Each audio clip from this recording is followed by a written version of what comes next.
Tell us what you're doing. All right, so right now I have let the dumpling dough rest for about an hour and a half, 2 hours. And it came out very nice. Very, very happy with the way the dough came out. Does it got good elasticity? Is that what you're looking for? It's got a little pull, so if you put your finger on it, it'll start coming up a little bit. Okay. So what we want to do is we want to make a batch of about, it looks like this one should make about 10 dumplings. Okay. So pop your thumb right in there like that.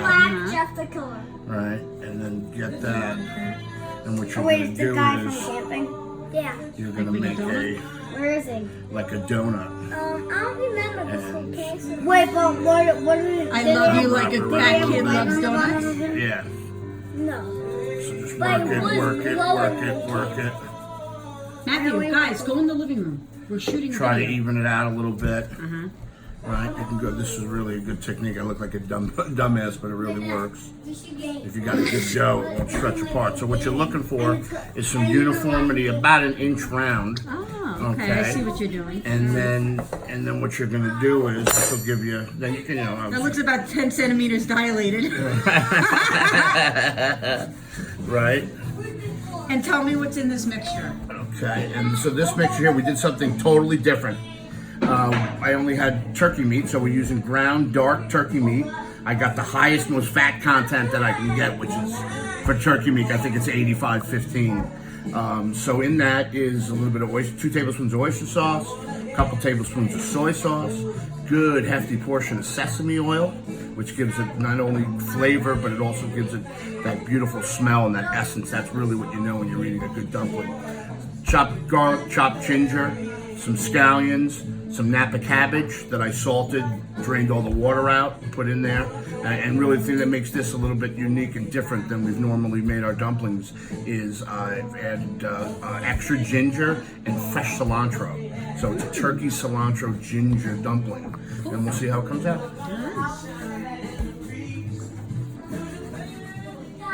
Okay, so what are we doing now? All right, so we've rolled out the dough. We've cut them into basically inch pieces, and you just take your piece, pop it out with your hand, just to make. Are you gonna roll it out, roll it disc. into a ball first, and then? No need. Just Well, put it with your thumb. It just comes out. Does not have to be perfect.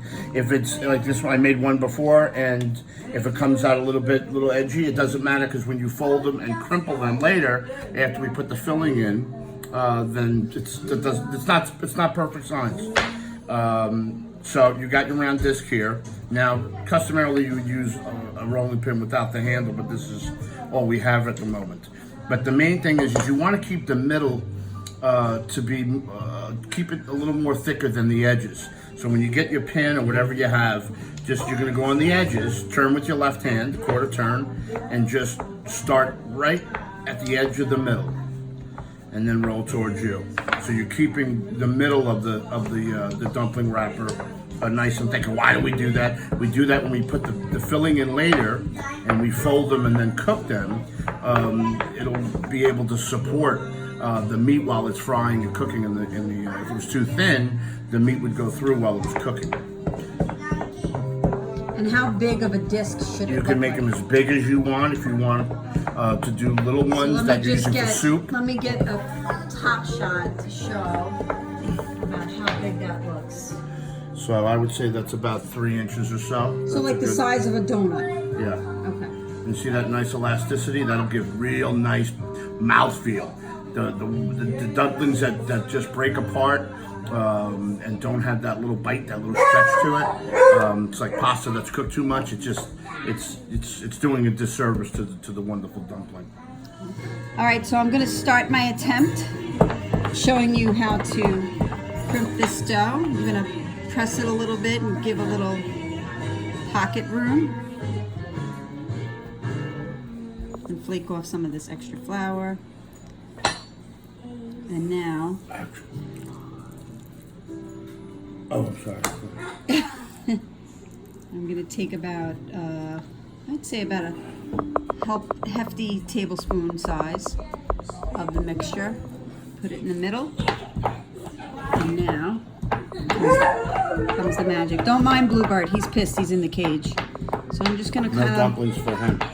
lightly water the edges and get it a little tacky and sticky. And now we're going to fold over.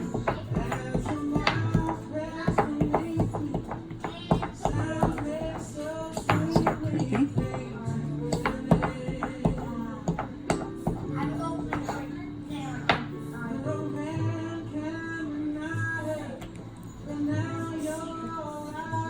For those of you that don't know, what's playing in the background is Amos Lee's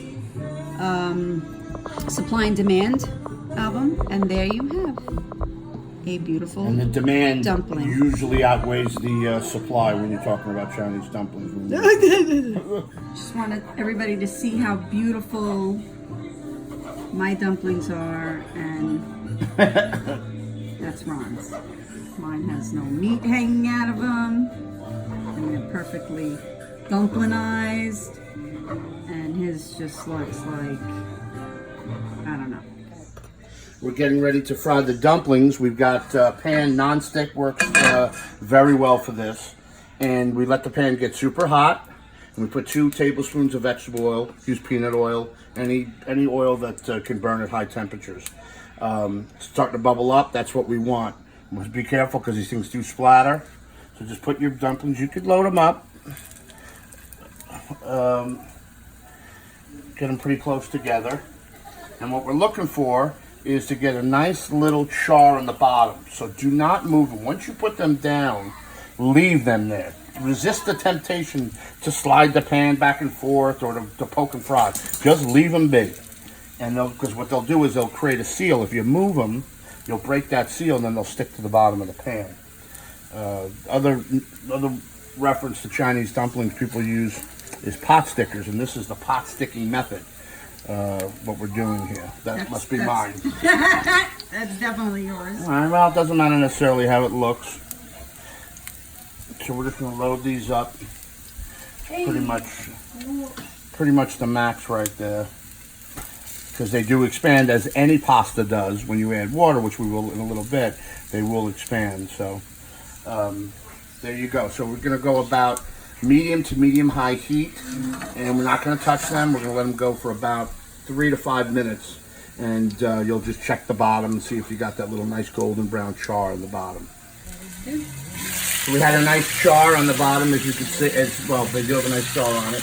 And then we added about a quarter cup of water, and then put it on.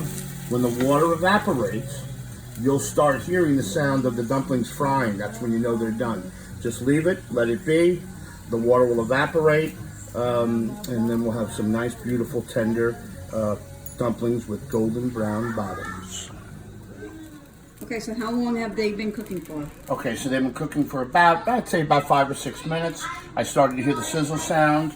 All the water's been evaporated. I could tell by looking at them that they're cooked. Here's the method. Just take a plate, put it on top, turn it upside down. Don't be afraid. It will work if they all came out good, and there you go. Those are called fried dumplings of the Chinese variety, and I hope they taste as good as they look. I know when